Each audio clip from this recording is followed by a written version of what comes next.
Langit kan 7 lapis yang kokoh, sab'an shidada. 7 lapis langit yang kokoh tanpa tiang. Tengoklah langit itu berkali-kali, tidak satu pun ada cacat celah keretakan di situ. Nah, langit yang kokoh, yang kuat, yang sangat besar dan luas itu, hampir saja yatafattarna, pecah, infitar dia, terpecah atau belah atau retak. Min fauqihinna, dari sebelah atasnya. Ulama-ulama memahami antara lain, saking banyaknya malaikat di langit itu,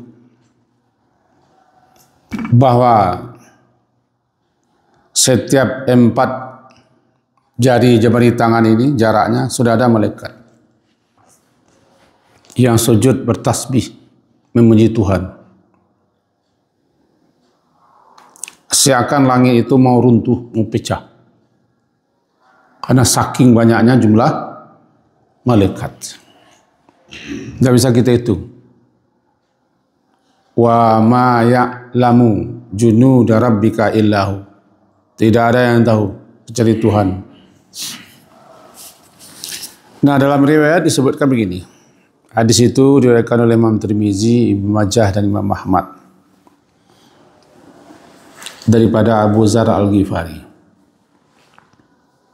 Nabi bersabda, "Inni ara ma la tarawna." Sesungguhnya aku melihat apa yang tidak kalian lihat, menyaksikan apa yang tidak kalian saksikan, dan apa yang tidak mampu kalian untuk melihat dan menyaksikannya. Karena beliau diberi suatu hal yang tidak diberi kepada manusia biasa. Antara lain, terkadang Allah nampakkan hal-hal yang gaib kepada beliau.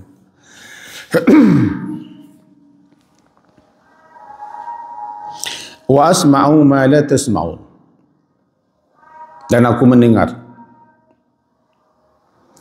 apa yang tidak kalian dengar dari persoalan-persoalan hal-hal yang ada di alam sana, hal-hal yang gaib. Kata beliau selanjutnya, attatis sama, atto, tiba di kuda, tiba di unta, unta itu merintih, hampir menangis, karena beban berat dipikulnya di bawahnya. Binatang-binatang tertentu kadang-kadang dia merintih, menjerit, pilu dan menangis karena beban yang dipikulnya. Cuma kadang-kadang manusia tidak merasa. Bahasa kita kabau pedeti, atau kabau dua ombaja atau kudo, bara paniknya nyo tagak ikut terpasang di kuduanya baja, atau dulu kan pidati tagak atau kudo tagak, saudara. Kita tidak tahu bagaimana perasaan kuda. Hewan-hewan itu kan juga punya perasaan. Mereka juga bisa menangis lah. Nah, rintihan pilu namanya atto. Kemudian langit yang 7 lapis itu merintih. Terdengar suara rintihan yang tidak didengar oleh kita biasa. Atau suatu bunyi yang mengarah kepada keluhan. Tiba di unta kena beratnya beban yang dibawa dipikul. tiba di kawapidati bara kuduanya tahan deh. Namanya adalah Atid. Nah kata Nabi, At-tatis sama langit merintih. Aku mendengar rintihan langit. Aku menyaksikan apa yang tidak kalian saksikan.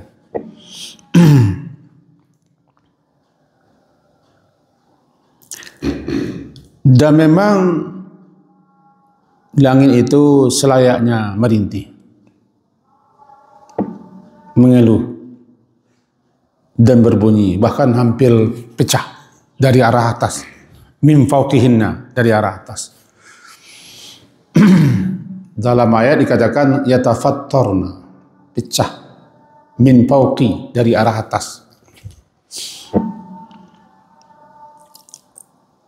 Kenapa?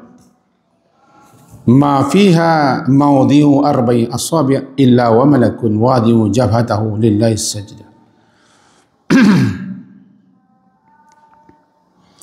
Tiada padanya, itu di langit itu, sejarah 4 jari. Entah 4 jari apa. Ini jari ini, kan 4. Kalau jari kita begini, entah jari malaikat, entah jari siapa. Setiap jarak 4 jari, sudah ada malaikat wadi', malaikat meletakkan jabhatahu, keningnya, sujud kepada Allah.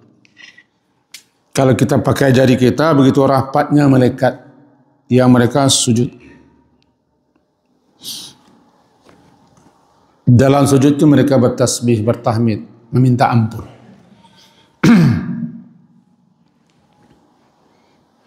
Itu kalau kita pakai ukuran jari kita. Nah, kita tidak diberitahu jari apa.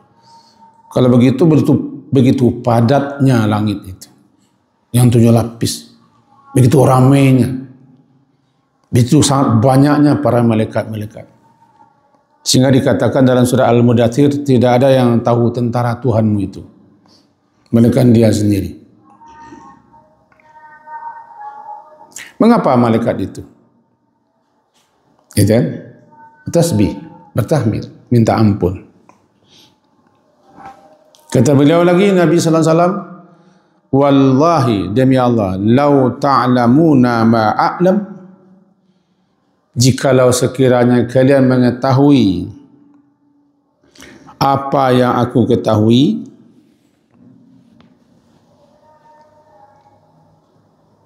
ladahiktum qalila,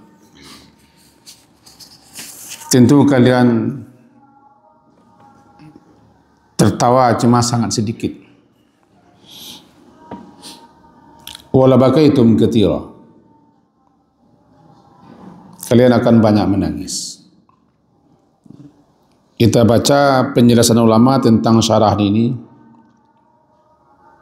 Maksudnya adalah antara lain, jikalau kalian tahulah apa yang aku ketahui ini betapa agung, betapa besar, betapa luar biasanya peristiwa-peristiwa, kejadian-kejadian yang kalian tidak nampak, tidak melihat, tidak menyaksikan dan tidak mendengar.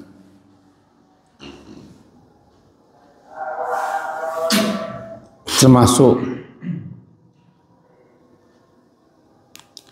siksa azab, murka daripada Allah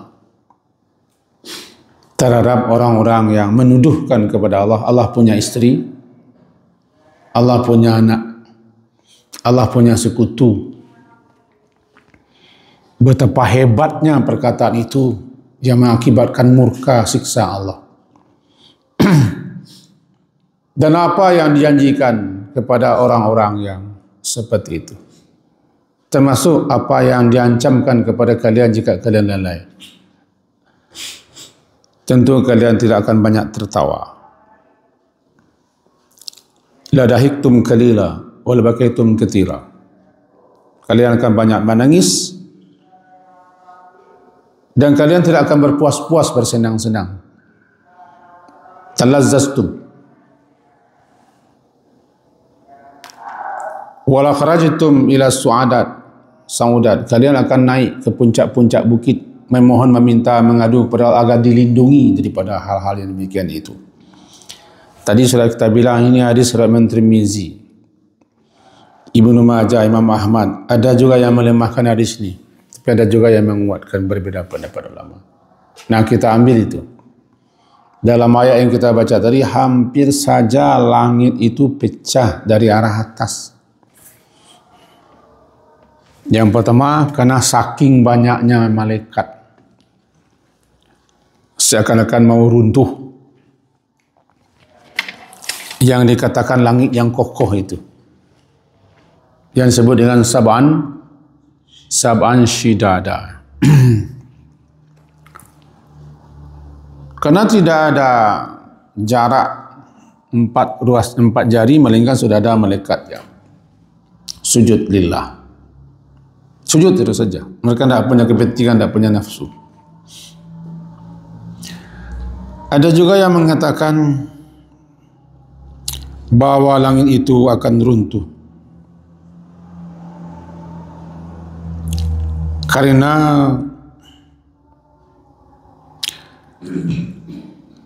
mengingat, menyadari kebesaran keagungan Allah.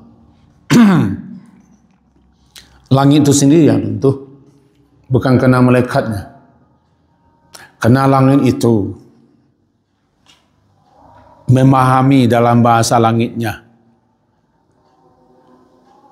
betapa besar, betapa agungnya Tuhan mereka, sehingga langit itu juga akan pecah dan runtuh. Yang ketiga, memahami langit saja hampir pecah, tapi runtuh lantaran ucapan manusia yang mengatakan bahwa Tuhan itu punya istri, punya anak. Ini surat Maryam ini. Surat Maryam nanti surat ke-19 ayat 90. Takadus samawatu yatafattarna. Hampir-hampir saja langit itu pecah lantaran ucapan mereka. Bumi itu retak-retak, belah-belah, gunung hampir runtuh. Langit pecah, bumi terbelah, gunung-gunung runtuh. Kenapa? Anda'u lirrahmani walada. Karena mereka mendakwa bahwa Tuhan itu beranak, mempunyai anak. Mendengar ucapan itu,